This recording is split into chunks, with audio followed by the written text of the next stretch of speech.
So SAP is always at the forefront of industry solutions. They work on a problem statement, and they try to come up with solution, industry specific, process specific.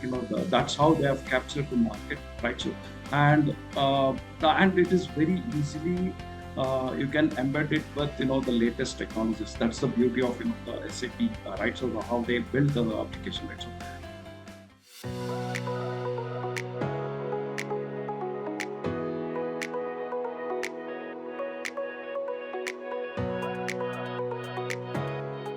Hello, everyone, and welcome to another episode of FaceTime with Leaders brought to you by Directors Institute World Council of Directors.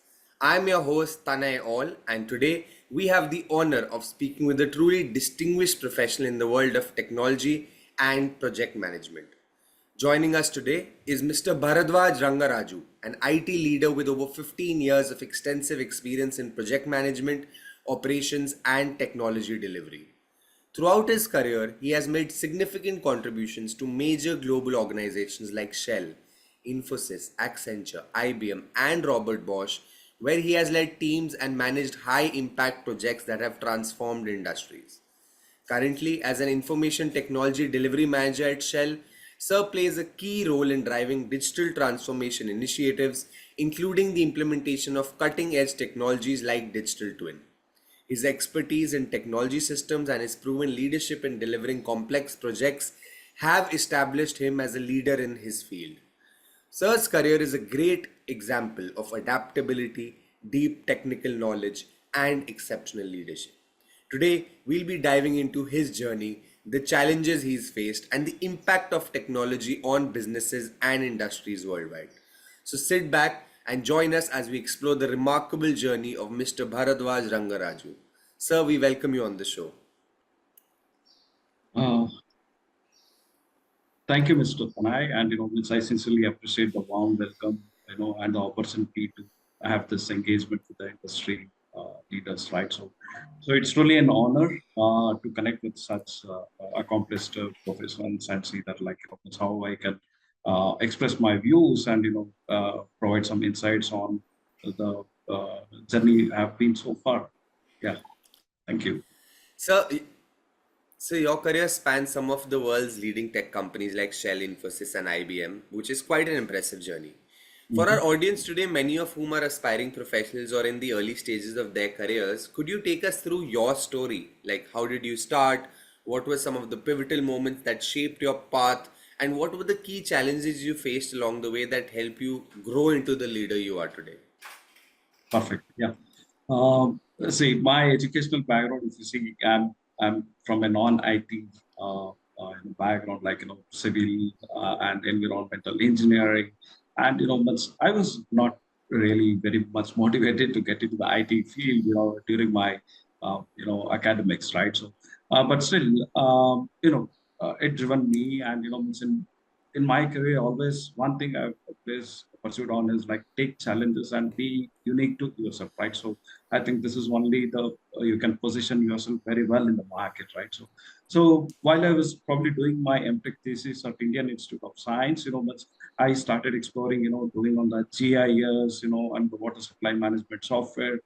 Yeah, okay. So somewhere, I started developing interest on the application side of the IT aspects, right? So then SAP was one of the the booming I think the enterprising leading applications those times, so with very less available consultants. So I think that I tapped into the market at the right time, right? So I learned SAP through a hard way, like that's going through a proper what do you say, proper training, and doing a lot of consulting exercises and all. Then I got a breakthrough with Robert Bosch, right? So Robert Bosch, and then very quickly I moved on to IBM and Accenture, like over a decade, and doing all business interfacing roles in SAP implementations. So I think this nurtured very well me in doing end to end of like the delivery aspects, right? So and from the last 8.5 years, I've been with Shell.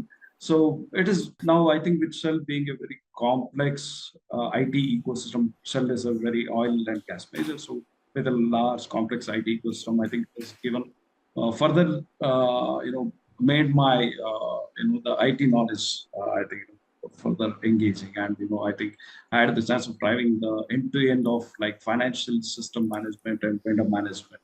So these are the good opportunities. And it is not just only just being on the the work wise, but also we need to keep enriching our experience with uh, you know like at every stages of like if you see my certification journey also, right? So I've been done with PMP, SAP certified, and but time to time I think we need to always get certified and see that we are relevant in the market. I think that's where I think it will take us, yeah, to success. Yeah, absolutely correct. So the market is changing so fast that if we don't keep ourselves updated, we won't know and we'll be far behind maybe. Absolutely.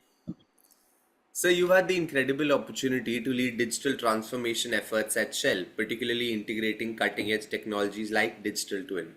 Yeah. Now, this is no small feat, and I'm sure there were both exciting moments and tough challenges along the way.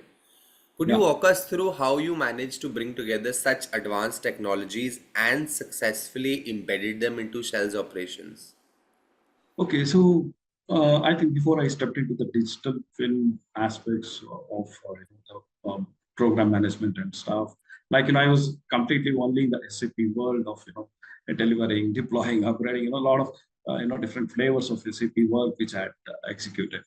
But which is not the ideal case if you have to be in an energy industry, right? So you have to also start working with the differentiated products of energy industry there, where you can do some of your skills, you can transfer, right? So and see that like you can excel there. It is might be the applications are new, the area is new, but ultimately it's all IT, right? So I think that was one thing which led me to start spearheading the digital film projects. And so we were also embarking the journey of asset of the future. So what does it mean, right? So there are when there are oil and gas, what happens, like the assets which are if you have to make them digitized, right? So maybe the plan, the equipments and all that, once you have digitized, then you have to kind of move into the digitalization part of it. Then only you can overarch the entire digital transformation journey. Okay, so unless I go from a paper to the the system, I'll not be able to do any digital transformation of this. So I think I've done this end to end of these activities, and I think it was a fantastic journey. Yeah, I think my leadership also helped me really putting up all these digital roadmaps, and I should be thankful to them. Yeah, Yeah, because thanks. it wouldn't be an easy journey to convince someone to move Yes, absolutely digital from the number of paper people have these days. yes, It would be yes. very complex, in fact, and achieving that is no small feat. Absolutely. And when I say assets, like, these are like, over a, like, 50 years, 60 years, Yeah, all these manual drawings were there, you have to convert them. Then yeah, you will be able to, what happens in digital twin ecosystem is like, you can adapt IoT, Internet of Things, and, start remotely controlling all the assets in, sitting on a remote place, right? So yeah. I think there were, control on the asset is, very good. So, True. So, as we see the rapid rise of digital and technological solutions across industries, it's clear that the landscape is shifting in profound ways. With that mhm. in mind, what do you believe are the core skills that the next generation of IT leaders should be owning? Specifically, what do they need to focus on in order to thrive and lead in a world that's evolving so fast? Yeah, in my view, I think from the leaders, they need to uh, stay abreast of all the latest technologies. Okay, so even if you don't have to deep dive in any or being an expert in that area, but you as a leader, one should be aware of like what is IoT, or like means what are the new things which are evolving in the market, and how can I adapt? If I'm late in those if I'm late in those adaptability, I think I'll be one way losing the market. I'll be not able to compete. I'll be if I'm not on the proper digital roadmap, I'm also putting myself into a bigger risk, right? So I think all these are I think time to time one has to keep assessing but where am I in my digital roadmap? Yeah, Yeah, so true. Very important. So you've built a stellar reputation with your deep expertise in SAP systems, and we know how crucial they are for businesses looking to streamline operations and drive efficiency. Yeah. So given the rapid pace of technological advancement, especially in areas like AI, automation, and cloud computing, how do you see SAP-based solutions evolving in the coming years? Okay, see, if you see how the SAP has been for the decades, right? So SAP is always at the forefront of, industry solutions. They work on, a problem statement and, they try to come up with solution, industry specific, process specific, that's how they have captured the market, right? So, and, and it is very easily you can embed it with the latest technologies. That's the beauty of the SAP, right? So how they build the application, right? So it is very highly adaptable software. You can seamlessly integrate with any of your third-party applications and high interoperability. Like you can exchange data seamlessly uh, they're not late in the game, right? If you see, they a decade back, they didn't add probably their own database. They were, when we used to work as implementation consultants, like we have seen, like we had to go for or like I don't want to name the databases, but non-SAP databases we had to rely on. So it was a lot of dependency. Only they, when they do a database update, like we our system had to rely on their releases, right? So now SAP, what they have done, they have come up with their own cloud computed HANA database. It is in-memory computing. It is very fast, quick. So I think they have captured even the database part of the market as well. Okay, so I think, and now not just that, and they're also getting into the AI part of it. Recently, I've seen that Joule is what they have introduced SAP. So which is the AI integrated solutions what they're giving. So this way, it will make the user very friendly with the application.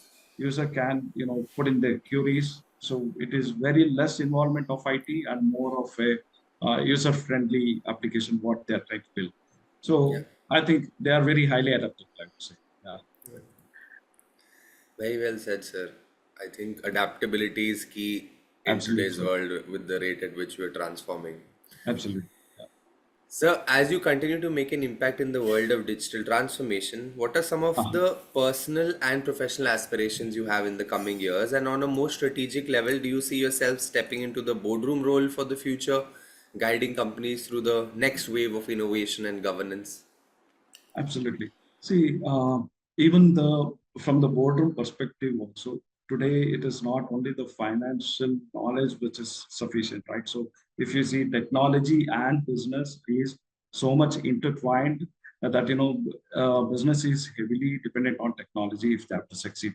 You cannot run a business without IT, but you can run a IT business.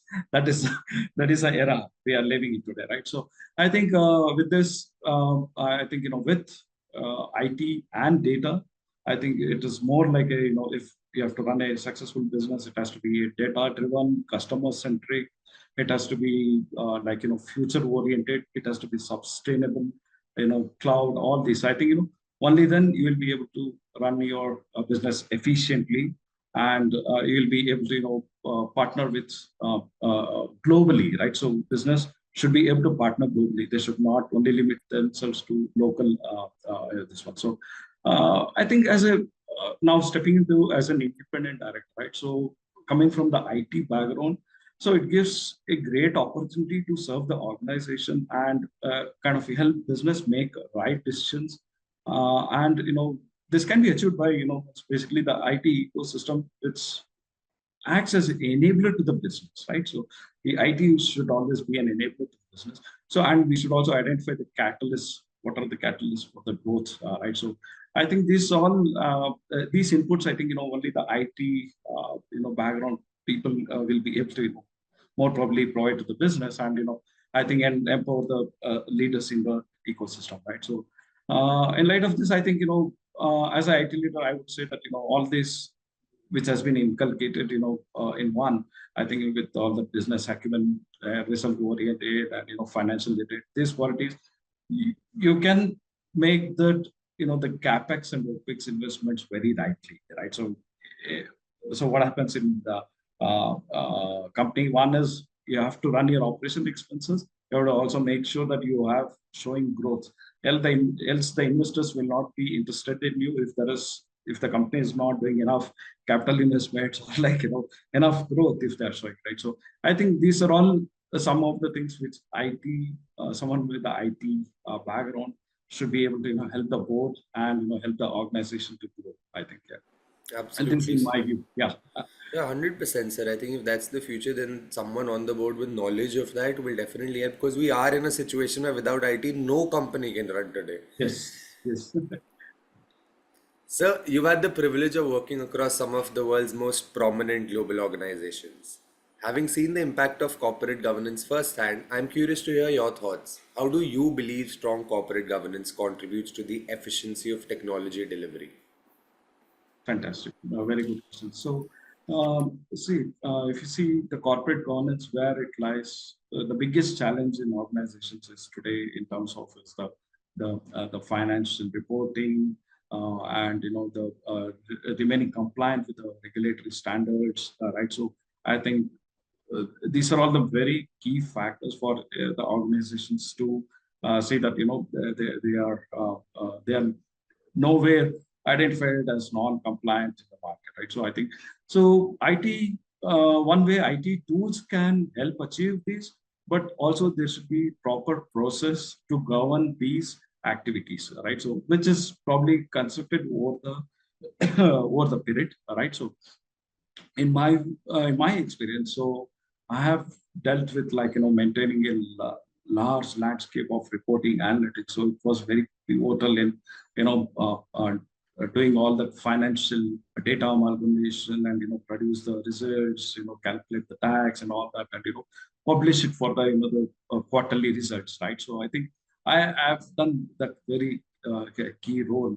So I can clearly understand it from the corporate governance perspective. IT plays a very key role in there, and it doesn't just stop only from the financial reporting aspects, but also if you see from the European standards, right? Today, GDPR is already in effect. I think some 5 6 years back, GDPR came into effect. So it is only through IT you can protect the personal data and prevent any loss or reputational damage to the company, right? So by any chance, okay, my data has been exposed to this XYZ company, oh, then the company is in big trouble. Anyone can go and file a case on that, right? So I think all these, basically all the legal regulatory aspects, the data privacy, the financial regulatory aspects, all this, I think only IT will be the backbone for maintaining the corporate governance, in my view. Yeah. Yeah, 100%, sir. Totally agree.